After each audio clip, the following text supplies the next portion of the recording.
My name is Victoria Winters.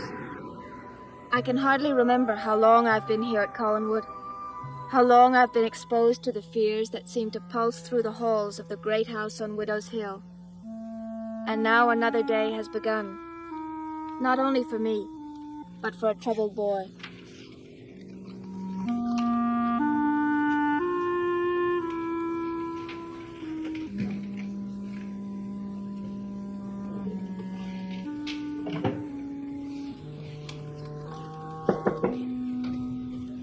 Morning, David.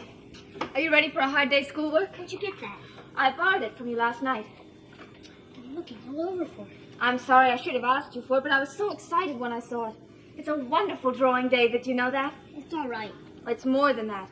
You're a very talented boy. It's not that good. It's good enough so that I'd like to show it to a real artist someday. How would you like that? I suppose it would be all right. You probably don't even know any real artists. Well, not yet, but I'm going to. So you take very good care of it, because I want to show it to him.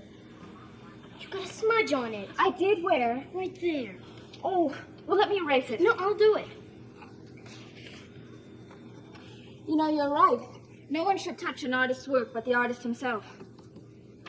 There, that's better. Much. All right, Michelangelo. Let's get down to history. You really are proud of it, aren't you? Uh-huh. So was your father when I showed it to him. You showed it to my father? Yes, last night. David, what's the matter? David!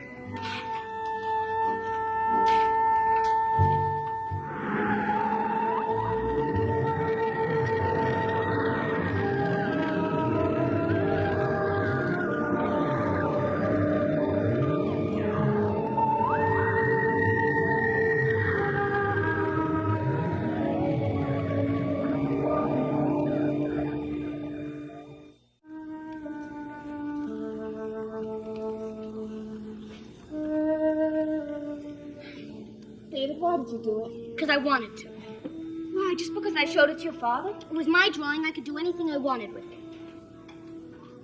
Well, maybe if I put some tape on the back... Leave it alone. I don't want it anymore. David, your father only looked at it. He didn't contaminate it. I drew it for somebody else, not for him. Well, he thought it was pretty wonderful. I don't care what he thinks. I don't care what he thinks about anything. All right, David. It's over. Now, let's get back to work. I hate it. David, sit down and let's do our history. If I wanted him to see it, I would have shown him myself.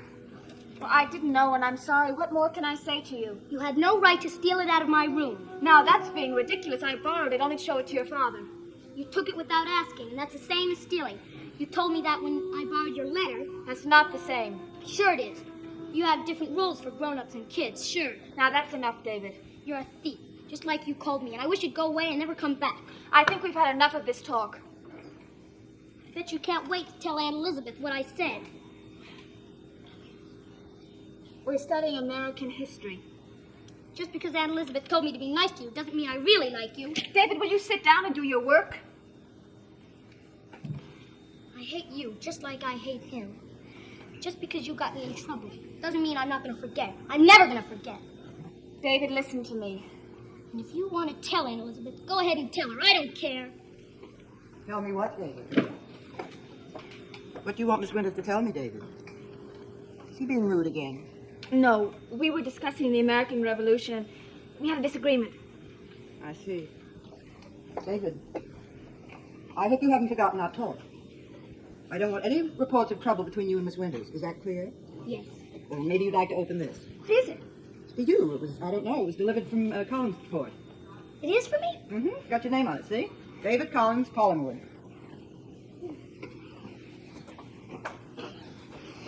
What was that all about? Oh, it wasn't anything important.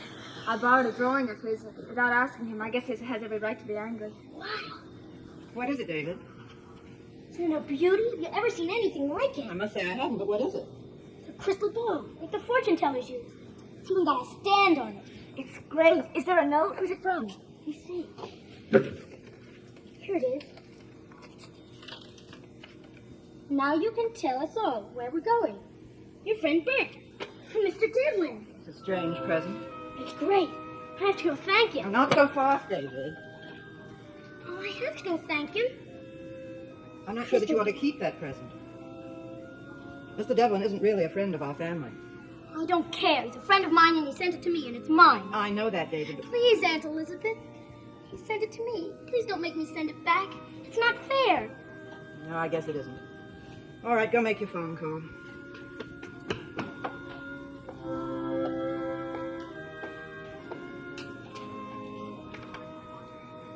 Too bad. What, Mrs. Stoddard? That David should be so fond of a man who hates his father. That's right, Bert.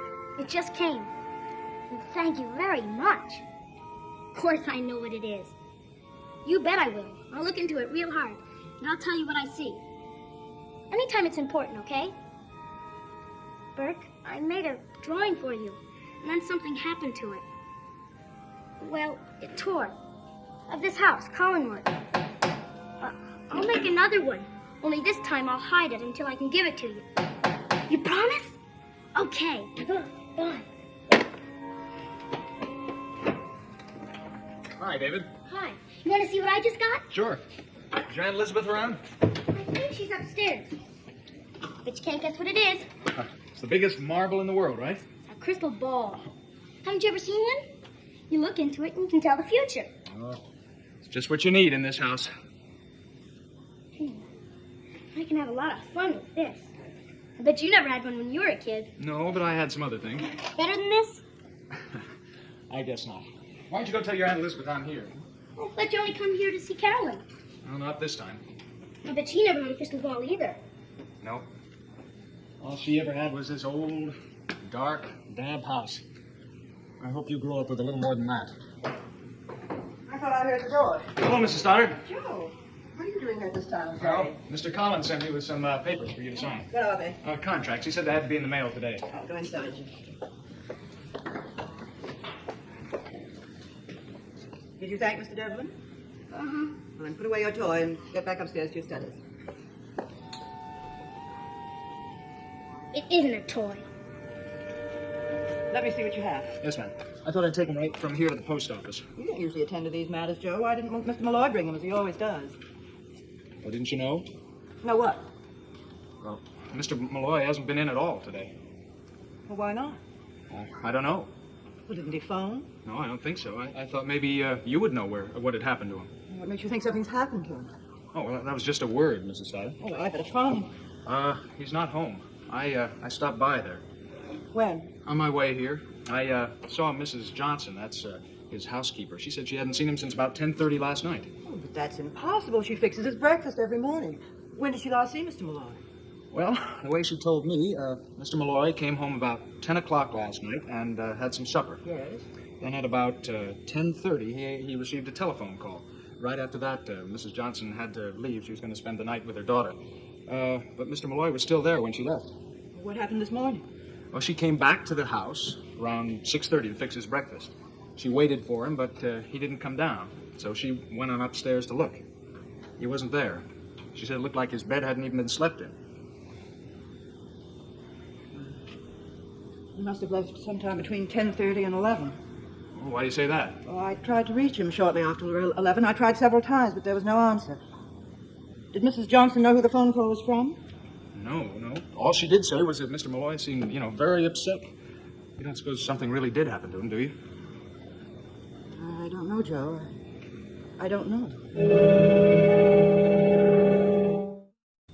Yes, I know Mrs. Johnson. Joe's with me now. Well, I was wondering if Mr. Malloy said anything about visiting friends or his cousins. I see. Well, no, I can't check with them. They have no phone. Well, Mrs. Johnson, if you hear anything, please call me immediately. Yes. Thank you. Goodbye. Still no word of him. Oh, I hope nothing's gone wrong. Excuse me, Mrs. Stoddard. Yes, Miss Winters? Have you seen David? I sent him upstairs a few minutes ago. He never came up. Maybe we ought to check the hospitals. Mr. Malloy could be hurt. Joe, when you go into town, inquire around and see if anyone has seen Mr. Malloy since last night. All right. Man just doesn't vanish into thin air. He was here last night. In this house? What time was that? Oh, a little bit before 10. He came to see Mr. Collins. Mr. Collins saw Mr. Malloy last night? Yes. But Mr. Collins said... Joe, I'll get to the contracts in a few minutes. Would you mind waiting outside? Oh, not at all.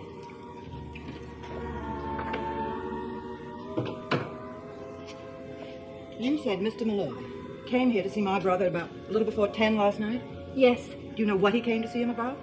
No. I was on my way upstairs when I heard someone at the door, and it was Mr. Malloy. He did seem very upset. In what way? Has something happened to him? I don't know. Upset in what way? What did he say? Well, he was very anxious to see Mr. Collins, and when I said he was busy, he said that I'd better go and disturb him or he would. And he seemed very distraught. Why didn't you mention this before? Well, I didn't think it was any of my business.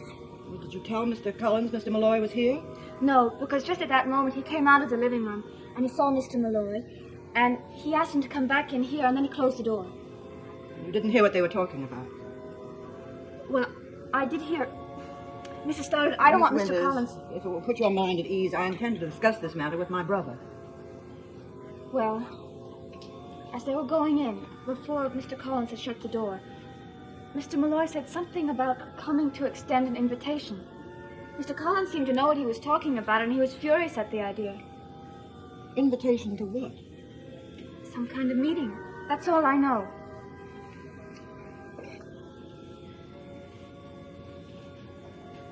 Mrs. Stoddard, hasn't Mr. Malloy ever gone off before?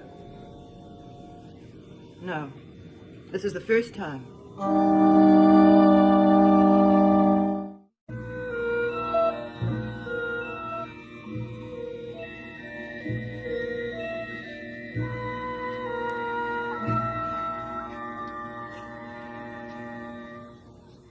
Your time is up. The crystal ball has spoken. David, don't creep up behind me like that. Not in this house. Aren't you supposed to be studying? Well, who likes to do schoolwork anyway? Well, it's not what we like to do. It's what we have to do.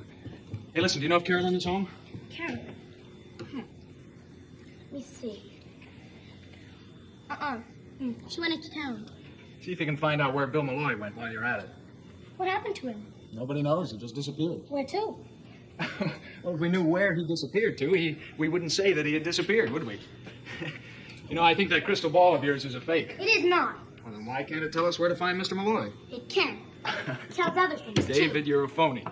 I am not. You think you're going to marry Carolyn, don't you? Well, sure. Well, you're not. You're never going to marry her. Never. Crystal ball told me. It did? Did it tell you who she would marry? Yes, and it never lies. She's going to marry a friend of mine. Ah, no kidding. What's your friend's name? Burke Devlin.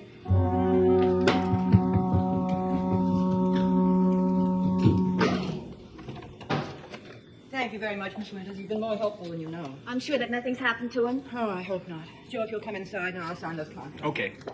Your student is back upstairs. Oh, good. And Vicky, give him a swat for me, will you?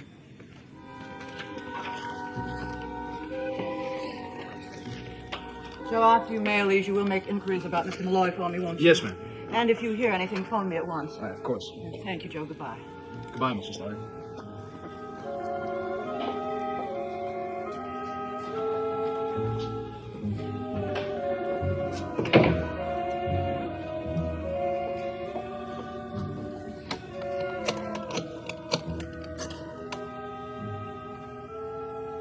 I'd like to speak to Mr. Collins, please. Well, then cut in. This is his sister, and it's important.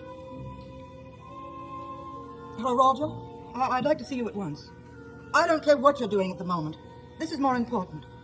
All right. Well, didn't you tell me you hadn't seen Bill Malloy since early yesterday afternoon? Well, I've just learned differently, and I'd like an explanation from you. No, I have no intention of discussing it on the telephone. I want you here and now.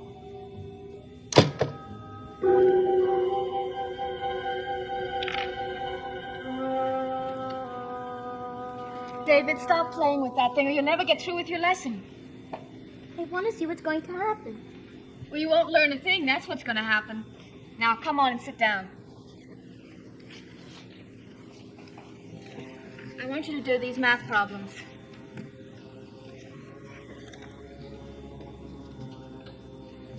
Everybody's wondering about Mr. Malloy, aren't they? We're doing math. When did he disappear? Last night. Now, come on, David. I bet nobody really knows what happened to him. I don't think anything happened to him. He probably had some sort of emergency and had to leave town unexpectedly. Now, come on and finish that. If they would ask me, I could tell them. All right, David. Go and look in your crystal ball and tell me where Mr. Malloy is, and then let's get this finished. I don't have to look. I looked already. He's dead. David, that's a terrible thing to say. And that's not all. It told me something else. He was killed by someone. David, stop it. And do you want to know who he was killed by? I'll bet you do. All right, tell me. My father.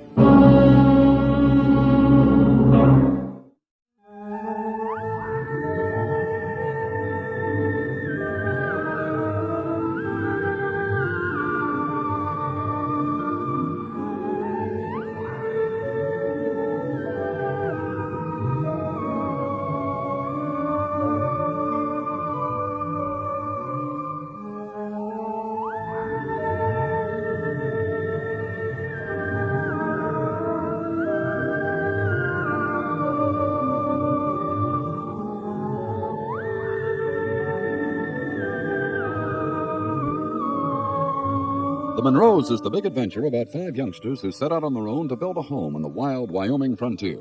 Advance premiere 1 week from tonight in color on ABC.